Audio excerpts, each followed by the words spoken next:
Welcome to Whispering Loudly, the award-winning Workshop Whisperer podcast, as featured by Apple, with Rachael Evans, the #1 automotive business coach in the aftermarket, thanks to titanium sponsor Mechanic Desk and gold sponsor Podium. Whispering Loudly is the Workshop Whisperer podcast with Rachael Evans. Hello, I'm producer Mel, and we're really excited to be joined by Paul Maric today. He's a car-loving entrepreneur that spends his day writing about cars. Wow, it would be so many people's dream job, I think. Paul is the co-founder of independent publisher CarExpertcom.au and co-founded CarAdvice.com, which he sold to the Nine Network in 2016. Thank you so much for being on the pod. Thank you, guys. Great to have you here, Paul. Thanks so much for taking time out of your busy day to chat with me. Can you let our Whispering Loudly listeners know a little bit about you? Yeah, sure. Look, I've got a bit of an interesting history because I grew up loving technology and computers, and I was sort of fully into all the nerdy stuff that landed me in the category of not having many friends. And in addition to that, I was big into my cars as well. And when I was younger, I started a car website when I was 17. That eventually started growing to the point where I needed to take on extra people to help me run it. And that's where I stumbled across a guy called Elbors that had sort of started Car Advice. And from there, our relationship grew. He bought my website. I basically sold to him in return for equity. And Car Advice was built from there. We basically now have a 15 to 20 year history of testing all the latest new cars on the market, attending a lot of international and local launches for all the new car products. And I just love cars. I mean, it's one of these things that people say if you're doing a job that you love, you would do it without getting paid. And I'm well and truly in that category. So before we get into what you're doing with CarExpert.com, you've obviously got a huge passion for all things automotive, but how did you go from studying a Bachelor of Mechanical Engineering to becoming a motoring journalist and a well-known face in the media for CarAdvice.com? When I was sort of at high school, I started this website and I thought, look, the website, I just want to write about cars. I had no intention of ever testing cars. And I contacted all the car companies in Australia asking to be put on their press release databases. And Mitsubishi got back to me and they said, we'll add you to our database. Would you like to test one of our cars? And I was like, oh, that sounds like a good idea. I don't mind the sound of that. And the first car they offered me was, at the time, it was, one of my dream cars, a Mitsubishi Evo 7. And I thought, I'll definitely sign up for that. And I wasn't 18 at the time, so I had to basically wait till I was 18, stall her until I was actually allowed to drive these cars. And it really is a job that you fall into because it's one of those things that you never see advertised, and certainly there's so few motoring journalists in Australia that it really is something that you really need a foot in the door to get into.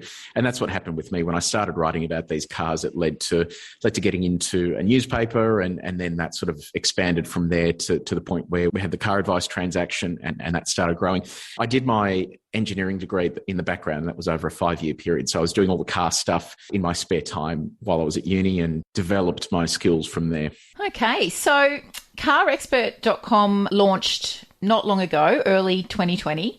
And you've already had huge success with it. You've got a publication that reaches over 1 million unique visitors every month and 130,000 subscribers on YouTube. That's no mean feat. Congratulations. Thank you. We actually just last night won Website of the Year at the recent Umbrella Publish Awards. So that's a big accolade for us, and I think a testament to how well our team has done since the site launched. And we launched our site at the start of the COVID pandemic. So when we went to market to raise funds for it, we genuinely thought that we'd be in grave danger because, money, no one knew what was going to happen. And we'd left Car Advice at the end of 2019 when the world was still in a stable place.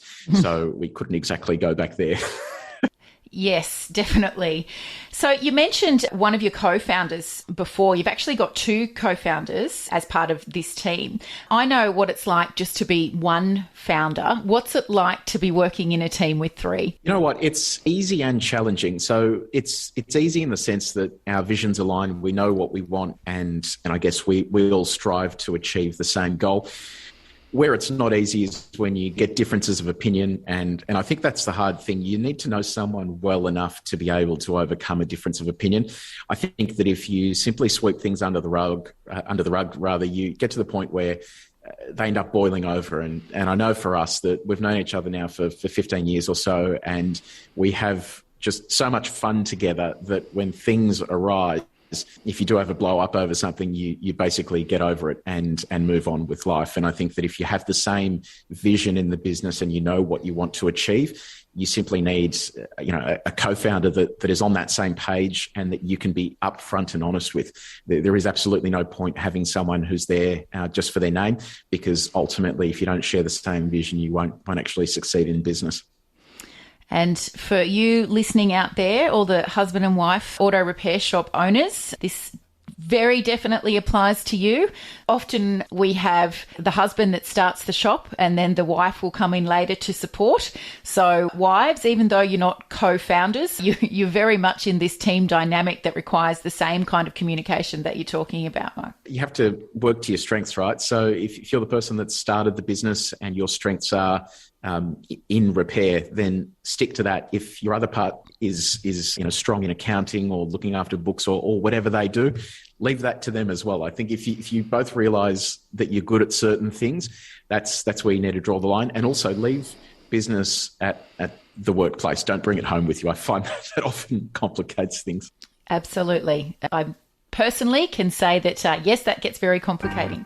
Avoid mistakes others are making and take your auto repair shop to the next level. To reach out, email admin@workshopwhisperer.com with the subject Workshop Whispers, and we'll answer your question in our next Workshop Whispers episode. So, Paul, we've got a number of auto repair shops around Australia, New Zealand, even in the US and Canada that are members of our Facebook community, and they'll often ask questions about electric cars and new technologies.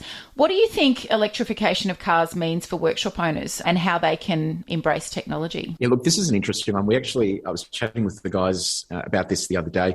The problem we're going to have in the not too distant future is that you're going to have two sets of people in the industry, right? You're going to have people who will work on classic cars, they will work on internal combustion cars and perhaps some of the newer stuff. And then you'll have a subset of people that will work on electric cars.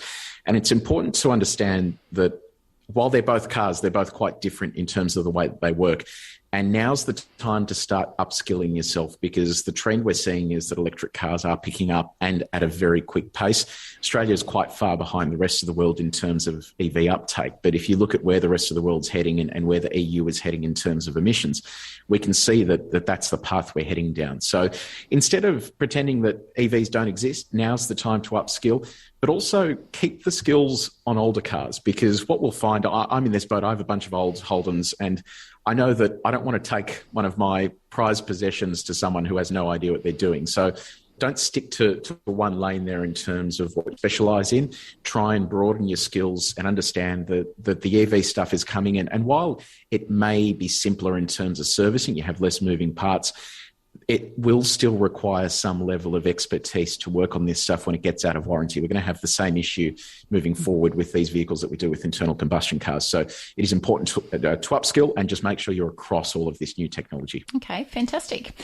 So how many cars do you think you've tested in your time? That's a good question. So I average about 5 cars a week that we get through, and I've been doing this since I was 17. I'm now 35 or something like that. So I don't know what the maths is, but it's a probably scary amount of cars. And it ranges literally from everything, from a Nissan Micra through to a Bugatti Veyron. Like we do everything that we can.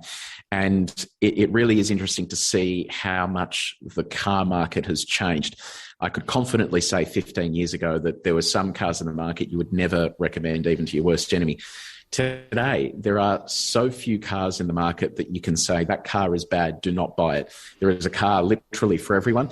And that's why we're seeing such dominance at the moment with some of the Chinese brands, for example. They're bringing cars into the country that are significantly cheaper than established players. And while people who know cars may not like them, people who don't know cars just look at the price and they're buying them. So we are seeing a big trend in that market at the moment. And the car market is ever evolving in Australia. It is just absolutely crazy. Are there any things that you see in terms of consumer trends, things that surprise you that the consumer might be looking for when they're purchasing a car? They're so heavily focused on technology now. So if you were to launch a car today without smartphone mirroring technology such as Apple CarPlay or Android Auto, you're already 2 steps behind the rest of the field. So they're moving away from design and more into technology now. So there is a huge focus. And you'll see a lot of car companies are now evolving into tech companies. So Jaguar Land Rover, for example, they recently hired something like 1,000 people to add to their EV and tech division.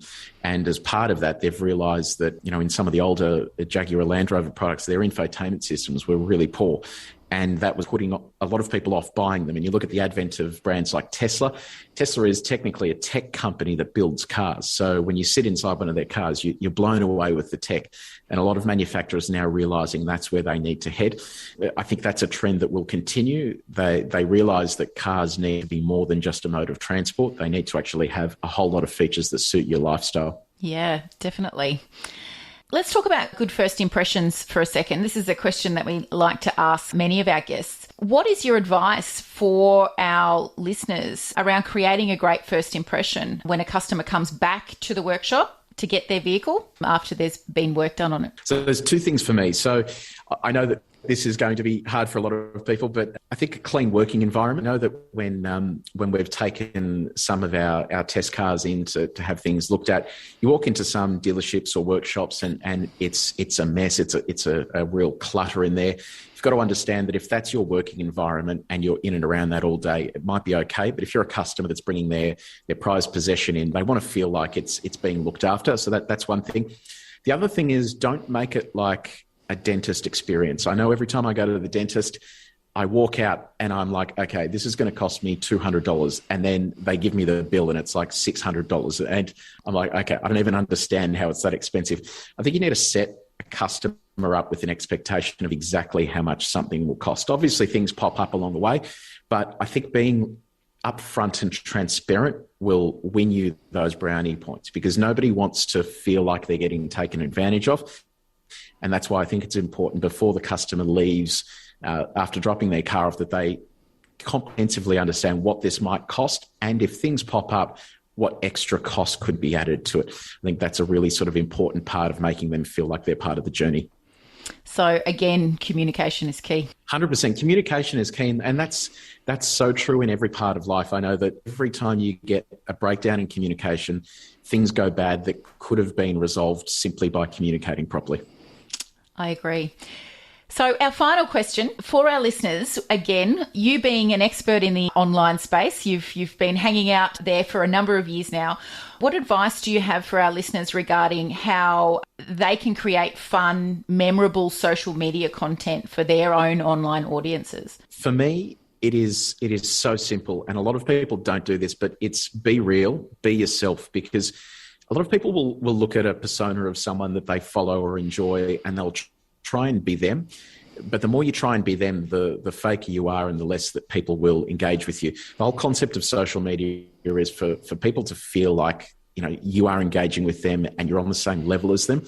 So it's important to just be yourself. And what we find, for example, with our YouTube channel, we do the same thing that the rest of our competitors in Australia do. We review the same cars. They get shared around between us. So we don't do anything unique in that sense. What we do, though, is we focus on detailed car reviews in a real fashion.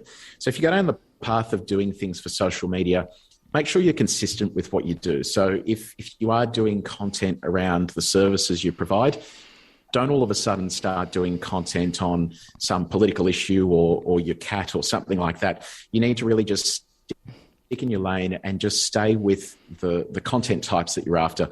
And I guess people think that's an obvious thing to say. The other one is also have a look at your analytics. On a lot of platforms these days, the analytics are so rich that you're able to look at things that have done well, and then you can replicate those. So if you see that something you've tried is particularly doing poorly, stay away from that. And the stuff that is doing well, try and create more of that content type.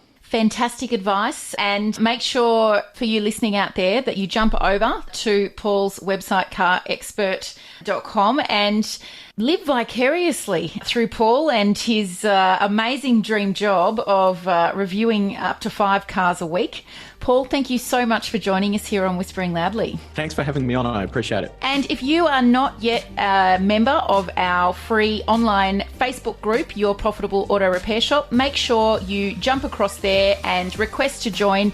It's a best practice sharing community with thousands of auto repair shop owners from around Australia, New Zealand, the USA, Canada, and the UK, all sharing information so that you can grow your auto repair shop. Thanks for listening to Whispering Loudly, the award-winning Workshop Whisperer podcast, as featured by Apple with Rachael Evans, the #1 automotive business coach in the aftermarket. Thanks to titanium sponsor Mechanic Desk and gold sponsor Podium.